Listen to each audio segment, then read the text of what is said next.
All right, it's that time of week. Let's catch up with Mike LaTulip, our Illini Inquirer basketball analyst. And we got a lot to catch up about as Illinois goes on the West Coast, wins 2. We talked about the Oregon game with Mike, but Mike, it's time to catch up about the last 2 wins, which is now 5 wins straight for Illinois, 6 of 7 with Tennessee, the only loss involved there. So they take care of business at Washington, a little bit ugly. Penn State, without Kasparas Jakucionis, really step up and obviously play well there. But why is this team hitting its stride right now, Mike? Because it certainly feels like they are. Yeah, I mean, you got to look at every college basketball team. And I think not every team hits their stride by any means throughout the course of a season. But the teams that do usually hit it in a very similar way. And it's role definition and role allocation, things that we've talked about a lot on this podcast, but not only just the roles, but buying into those roles, fighting the temptation and what Pat Riley would call like the disease of more, where, hey, you got your role and how, do you get bored with consistency in your role or do you want more? Like, I'm cool being a floor spacer, but I kind of want to put the ball on the floor, right? I kind of want to, they want me to only take catch and shoot threes, but maybe I can get a few off the bounce here, right? Because I'm comfortable in my role and I'm bored. I want to do something else. Mm-hmm. These guys have just kind of continued to stay with, I think, what their game asks of them, what probably Brad Underwood asks of them, and what's needed from them on this particular team.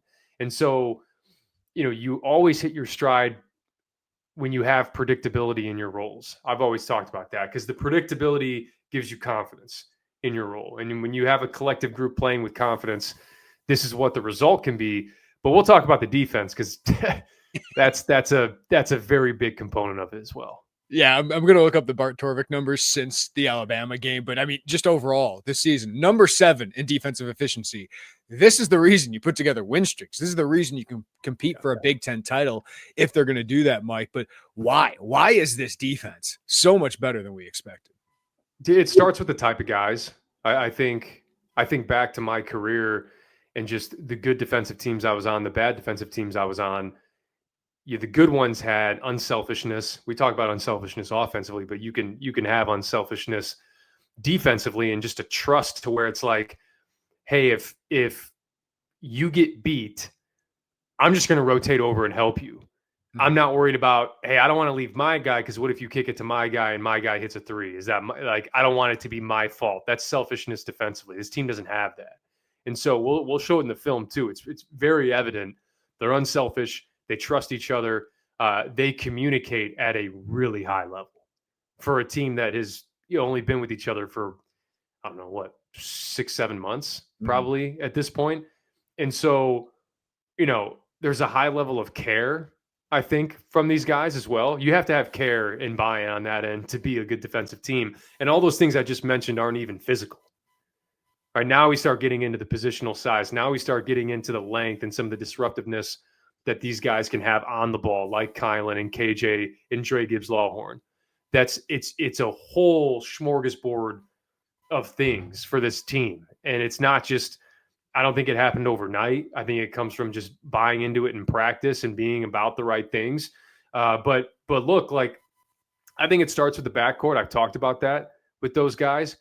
But that big run that you started on against Penn State, yes, Keelan was on the floor. Yes, Tre White was on the floor, but so were Jake Davis, Morez Johnson, and Dre Gibbs-Lawhorn.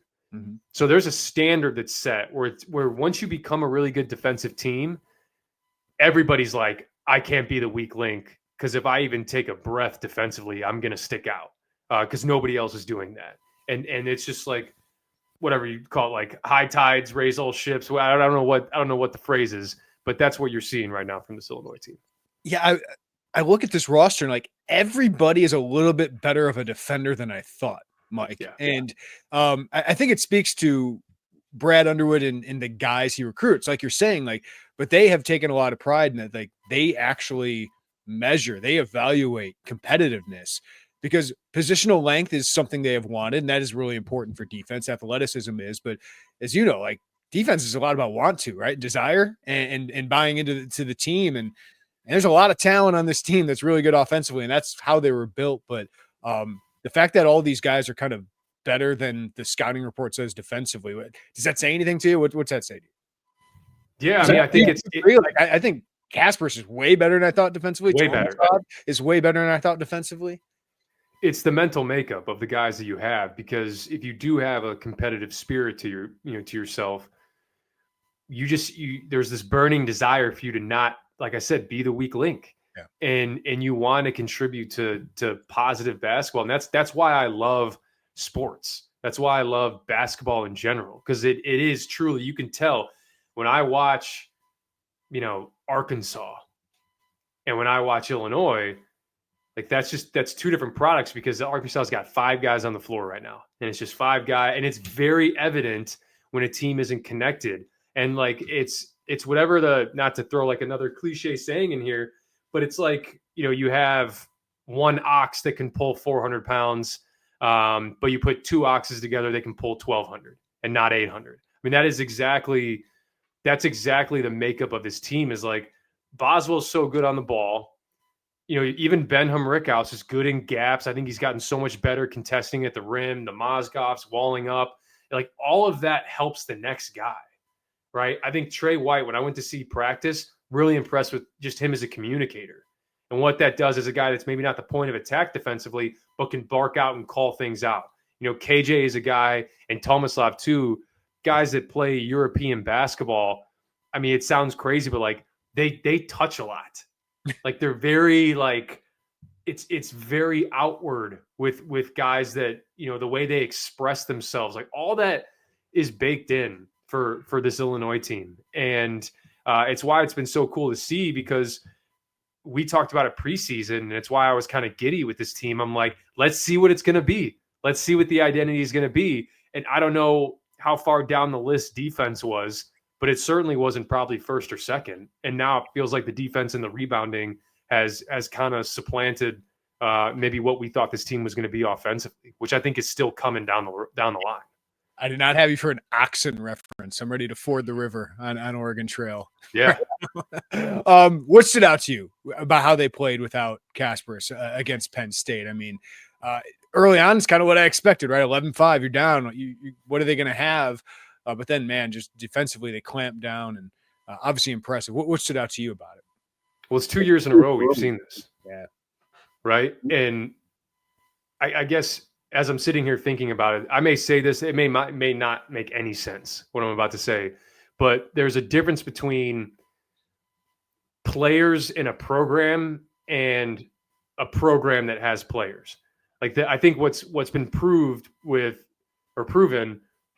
the absence of Terrence Shannon last year and going in 30 ball in Northwestern, and then the absence of Kasparas and almost 40 ball in a Penn State team, is like, you have a program, right? And granted, like Terrence, first round pick, Ayo Dosunmu, second round pick, probably should have been first round.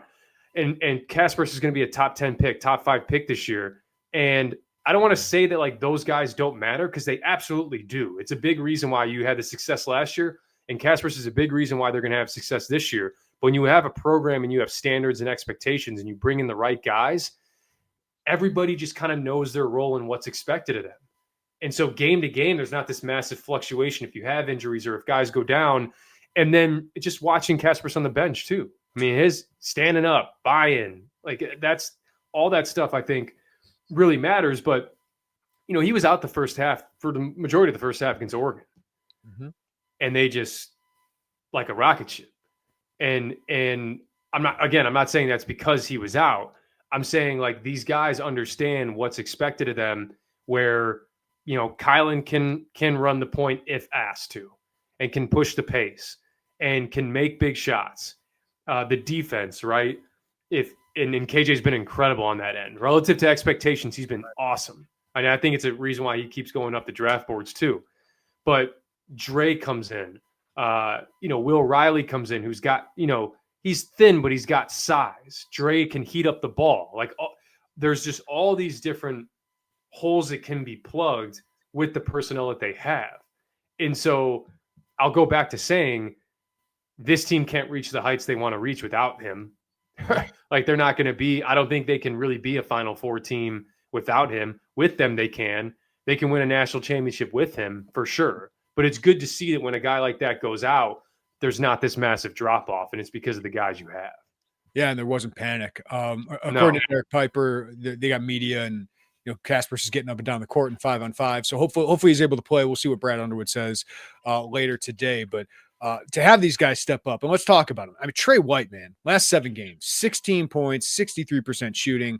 I love this stat: 5.3 free throw attempts per game, 6.3 rebounds. What's led to this success for him over the last month, Mike, and what's that meant for this team? It's huge. And I've talked about it a bunch of times when I went to practice in the fall.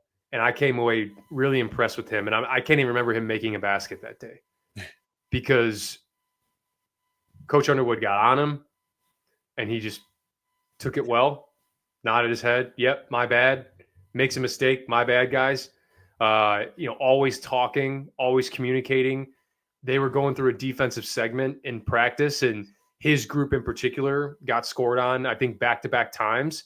And, he huddled everybody up and encouraged guys. And this is a guy that, again, came from probably the single most dysfunctional program in America, right, in Louisville. And he's a guy that I think when initially committed here, people were like, okay, well, that's one way, I guess, to start things off with the portal. But I think the pace has helped him.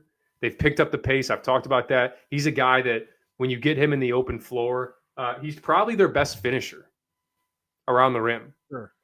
Right? Like, I mean, for as much as some guys are struggling with that, he's probably their best finisher. And he's just completely bought into the less is more idea with his game.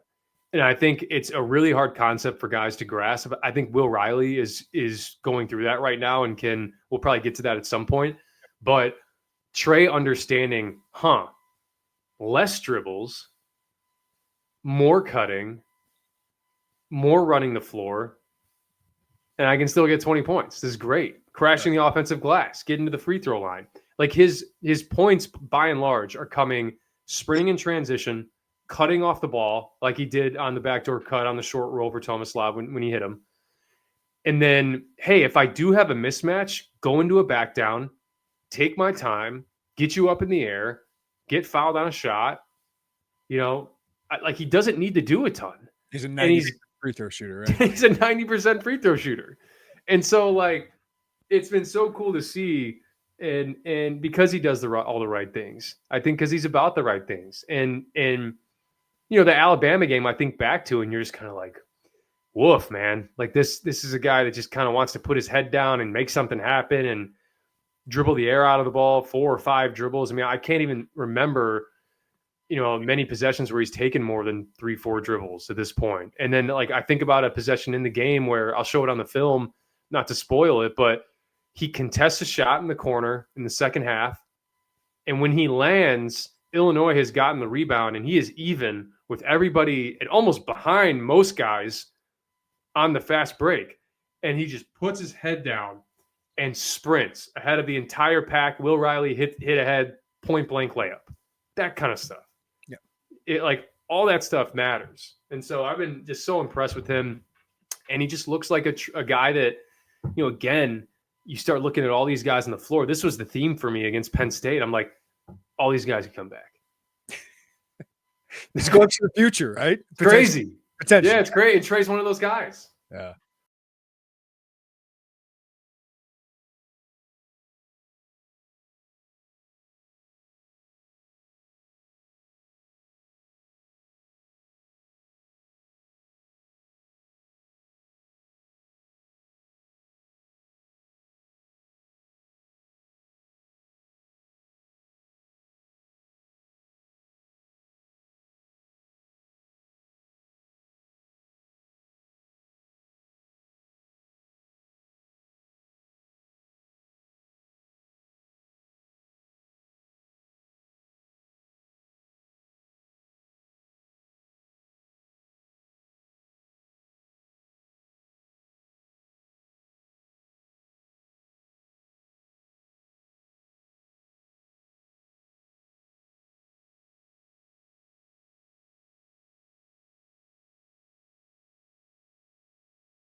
Ben Humrichous, slump officially busted here, Mike. I think we can say that.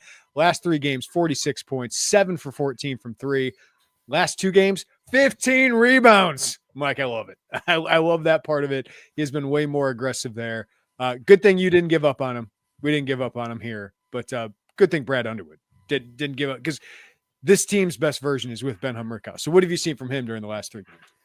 Yeah, I mean, I don't even feel like a victory lap is necessary, because the reality was he wasn't playing well. Yeah. And my big thing the whole time was like, when people talk about whether it's benching a player, firing a coach, whatever it may be, those are reactions a lot of times. They're not solutions. And so if you thought big picture and thought long term, the best case scenario for this Illinois team was with Ben Humrichous figuring it out, getting back to his old self. I watched way too much of Ben Humrichous in the offseason to be like, yeah, you know what? Maybe you just can't do it at this level. Like, I never bought into that. I mean, we talked about it a month ago after the Wisconsin game. Literally, I think a month ago, almost to the day, where it's like, you can't go away from him. You have to just, he's a guy that's going to have to figure things out just with his confidence and, and just with the way he operates offensively. We talked about it. Can he get easier looks? Can he go to back downs? Can he do some things off the dribble? I've seen it. I've seen him do it. Yeah, and then I think he said that's been really important for him, right? Just to see the ball go through the hoop. Yeah, you put way too much strain on yourself.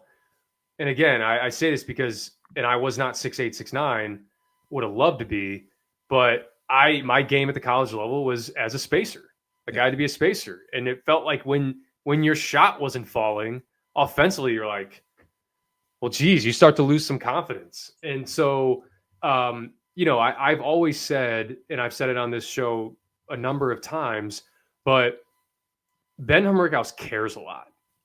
And you could say, like, caring a lot, and to the degree that I think Ben cares, that's not always 100% positive, right? It is in an essence, but the downside of it is you can really cripple yourself with how much you care. Yeah. It's the reason why some guys like J.R. Smith and stuff, like, you're like, I don't know how much they care. And they can just go out there and, man, I'll rip it every time. I'll just rip it. And so Ted Lasso be a goldfish. It's hard when you care a lot, right? It is. And I think, and just, I don't know Ben that well personally, but I've heard enough and I know enough to know, like, he cares at a deep, deep, deep level. And so part of that, it was just him getting out of his own way. Because my big thing with confidence and care, like when you cripple yourself with how much I want to do so well, like you paralyze your body. And when you paralyze your body, you're not as athletic. Mm-hmm. And when you're not as athletic, you're late to rebounds. You're getting beat off the dribble because you're so far into your head. And so I've seen him get outside of his head. And what have you seen defensively? Like, does he look more athletic? Yeah. He does. Does he look like he moves better? Yeah. And so sometimes it takes time. I mean, we talked about Marcus Damask. Go back, just for any Illinois fans, go back and watch Marcus Damask after Valpo or watch the Valpo game and watch the Oakland game. There's no way that's the guy that was 20 a game in Big Ten. I'm going to do it this weekend, but like I want to ask Brad about it potentially after the USC game. But just it usually takes transfers a month, like proven guys like Alfonso Plummer, Matthew Meyer, Marcus Damask, and now Ben Humrichous and Tre White, and Kylan Boswell.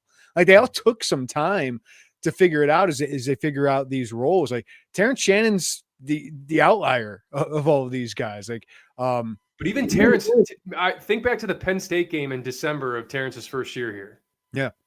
And it was awful. And it was like, we talked about it on the podcast after, and we're like, hey, like, you're the dude. Like, you're the guy, man. Like, you can't, like, there's no more Texas Tech look around. It's like, hey, you're the best player, right? Yeah. Yeah. You're the best. Like, it took him a second too. And so, yeah, I mean, it's just patience is always, I think we all lack it at times.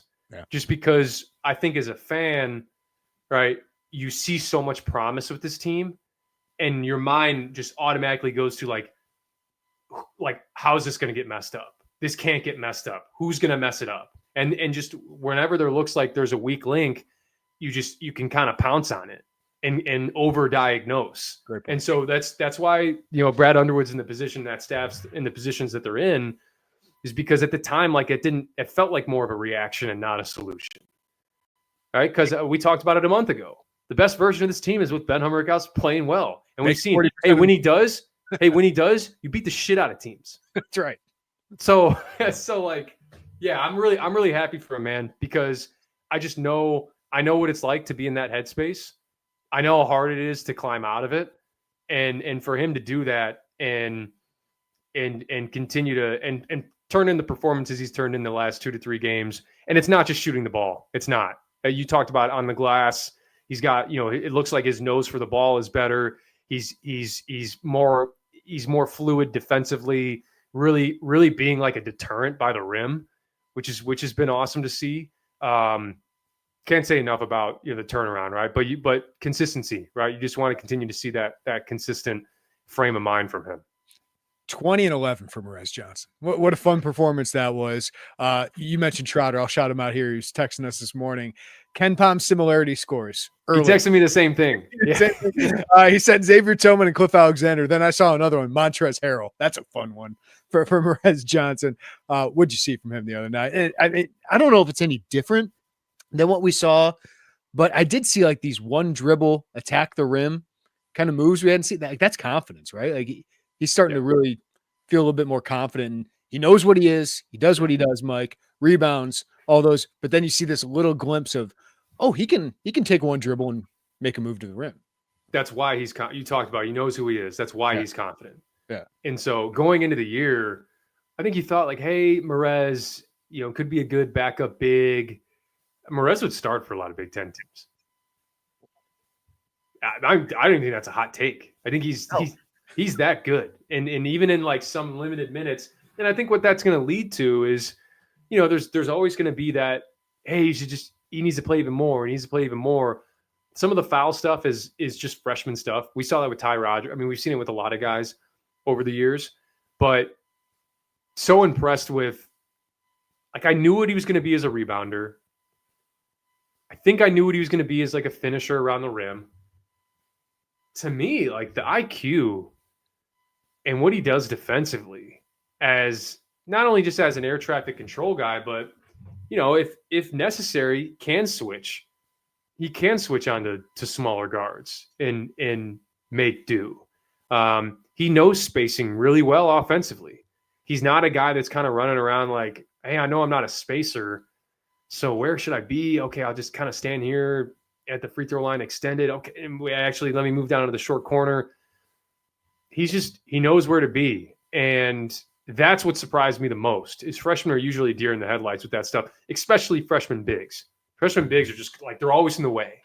And that's not the case with Morez. And so I've been so impressed with him. And the one thing I will say, just to caution Illini fans with Morez is, we're going to, and this is just, I think I'm saying this more to protect him. Yeah. Is, we did this with Kofi a little bit where it's like, can he develop a 15-footer? And like, we always want more out of these guys' games. And, there's a really good chance that junior year Morez is very similar to freshman year Morez. And that's fine. Yep. That's totally fine. There is a place for that guy. All right. And I think that, not to get like too far ahead, but I think even without having a true outside jump shot, any of that stuff, like, it would not shock me one bit to see Morez Johnson wear an NBA jersey at some point. Oh, for sure. Wouldn't shock me one bit. And so, you have to continue to lean into who you are. And that's just what's been so impressive about him. In addition to the IQ, all that stuff, just buying into that role, not getting sick of it, not getting bored with it. You got that's a hell of a front court you got, man.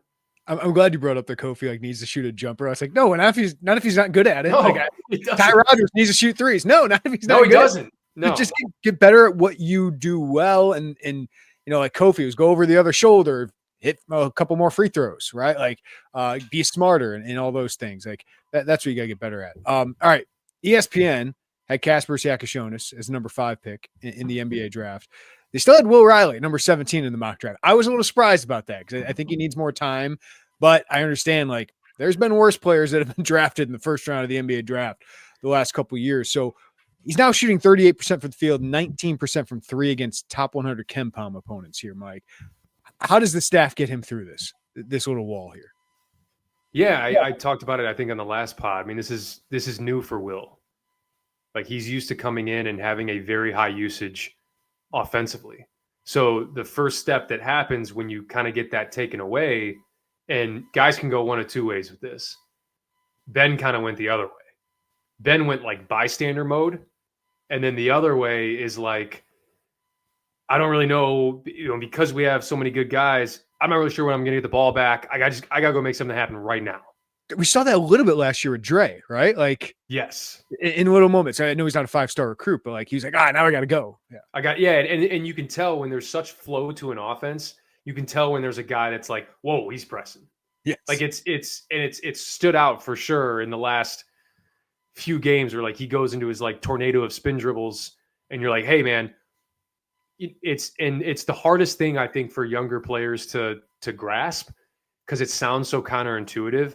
But hey, man, if you just sink back into the flow of the offense, right? Just sink back into it, trust it, and sink back into it. The efficiency and the production will go this way. Mm-hmm.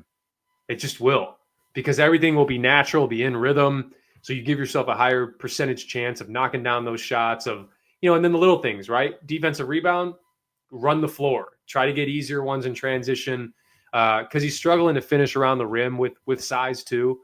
But again, like he's going to need to be a guy that they can count on in that rotation off the bench. And I think it's coming, right? It's coming in one of these next few games where he can really erupt. But yeah, as far as projecting out to the NBA, there's always going to be guys like a Will Riley where, you're really buying into what they can be down the road. And you're buying into the potential. I mean, I think about a guy that got picked really high. I can't remember the draft, 2019, maybe 2020. Josh Primo for Alabama. Like, he hadn't really done a ton at Alabama, but was just kind of this wiry 18-year-old that, teams really wanted to buy into. And that did not age well right. with a guy like him. But Will's got more size, and that's going to be always going to be a tantalizing thing for front offices. And there's at least a small sample size of his ability to shoot it. But yeah, I mean, the hope would be, I don't know, you look at it two ways. It's a win-win. Looking at it from Illinois' basketball standpoint, right? He turns it on. He's definitely helping you win games. Probably ends up going, leaving as a first-round pick. Could be early second round if he decides to go, which, then you start having the question of like, well, should you come back? Or he comes back and there's another year. And, but in college basketball, man, like free agent, gonna free agent. So like, right. You never know. I mean, the hope would be obviously that if he doesn't go NBA, he comes back, but I'm not sure you can really guarantee that nowadays. Yeah. Last year's example of, was it AJ Johnson at pick 23? Yeah. just random. Yeah. I mean, he played for the Illawarra Hawks in I think the New Zealand league or in Australia. And yeah, they just kind of bought into the upside. Yeah. All right. USC on Saturday. Brad Underwood just had his press conference with reporters. Derek had this on Underwood on Jakucionis. I think we'll wait till tomorrow to see what the game day decision looks like. We'll see what it looks like tomorrow. USC obviously not one of the strong teams in the Big Ten, but it is a Big Ten team coached by Eric Musselman with some talent here, Mike. So whether it's KJ on the court or not, what do you want to see tomorrow against USC in an early tip-off? Yeah, early tip-off. That's a mental game. Yeah. I mean, it is. It's, your body's not going to be as in, tip-top form. Fletch will try his hardest for sure. I know that. But it's a mental game. What's he do? What's he do in early morning tip-offs? You remember? Well, I mean, it was a lot of, a lot of it is just trying to activate your body. Like, you want to do as many things as you can pregame to get your heart rate up.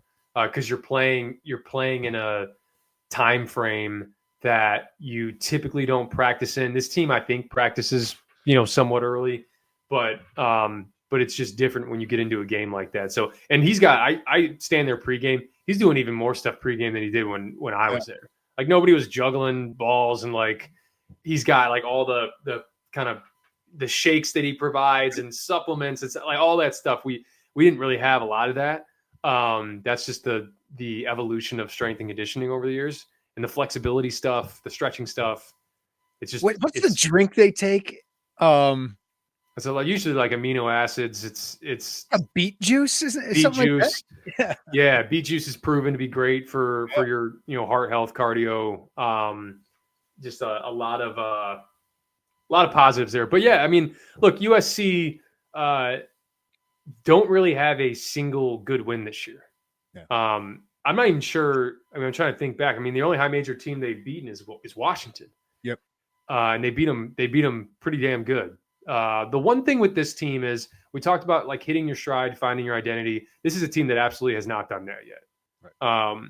But they do have, because they went out and got 13 new guys, and 11 of those guys were mid-major guys that were the guys on their mid-major teams that were double-digit scorers. They're relying heavily on Claude and St. Thomas and Ogbo. Ogbo is the one guy on the team that has like shot it well consistently. They got really good positional size. Mm-hmm. Their front court is not good, which is advantage Illinois for sure. But between Desmond Claude and Ogbo and St. Thomas, like those are guys that with their length and size, they back you down. They try to get you into the paint. They just don't have a point guard. And so they've struggled taking care of the ball like this. But Illinois doesn't force turnovers, but it's a chance where if they do get loose with it, you can turn those into transition opportunities. So I think this game, to me, it's one on the glass, like Illinois has done the past, however many games where they just dominate on the glass. And it's one with the shot quality once again. I mean, Penn State was a great example. Penn State shot, I think, 30, floaters and contested. Like Illinois was fantastic defensively against Penn State, but my God, did Penn State help them out? Yeah. I mean, my boy Conan had some rough minutes after the first 4 or 5 minutes of the game. Very rough, very rough. I mean, it was like they got like space jammed. It was great, and credit Illinois for that. But yeah, I mean, take care of the glass. You got to think that outside of the Oregon game, right? Like with the quality of looks they've gotten from three, these shots got to fall. Yeah, and so you'd hope that in an early game like that, to get the wake up that what could be a sleepy crowd possible. And we see it's snowing like hell in Indy right now, so we'll see what it's like. The roads are like tomorrow and everything. This is just another one where if you have aspirations of winning a Big Ten title, gotta have it at home, 11 a.m. against opponent you absolutely should be. I mean, Ken Pom, I think last time I checked it was 15. I don't know, 16 now. I don't know what that spread's gonna end up being, 13.5, 14.5 maybe. One you absolutely got to take care of and win. And then I'm going to look ahead towards next week because we'll talk to you probably after the Indiana game. But at Indiana, at Michigan State, you talk about Big Ten title weeks like that. That's a big test for this team, and I can't wait for it. So if they take care of business against USC, 6-game winning streak, and then you go into Indiana, into Michigan State, that's a potential statement week. It is a potential statement week, and when you talk about like a moving week, if you will, like a moving day in golf. That's a, because Indiana's 4-1 right now, because Michigan State's at 4-0 right now, like that's a chance to push some of those guys further down in the standings. And so, like Michigan State, we talked about it before we came on here. You're going to be the best team that Michigan State's played all year. And it'll be January 19th. Your schedule through January, you are by far the best team. Illinois is close. And then their schedule is just ridiculously hard. So I think Michigan State comes back down to earth a little bit, but still going to Breslin, that ain't easy. No, it's not. It's not. Oddly enough, I mean, I was fortunate enough to be on a tournament team when I was at Illinois. We didn't win at Breslin that year, but ironically, like the next 2 years when we were NIT teams, we won at the Breslin both times, which was just bizarre. I mean, it is one of the coolest venues. And if you're an Illinois fan, like get up to East Lansing sometime, because the one thing you'll see is because of the camera angle at Breslin, you think that place is a lot bigger than it is because it's the camera angle is pretty high up, but you've been there. Yeah. Like, it's not a big arena. No, it's not. It's a pretty like average size arena. And when we played there my freshman year, my sophomore year, my junior year, like those are some pretty damn good Michigan State teams. Those were like top seed Michigan State teams. And in warmups, like the whole crowd is like singing along to the songs. And like when the beat drop, like it's high level. And like, that's why it's just a great student section that's around the entire yes. course, right? And Michigan State, like I'll say this, and I don't know how, if people like me saying this, I don't really care. But like when Michigan State and Michigan are good, it just makes this league better. Yeah.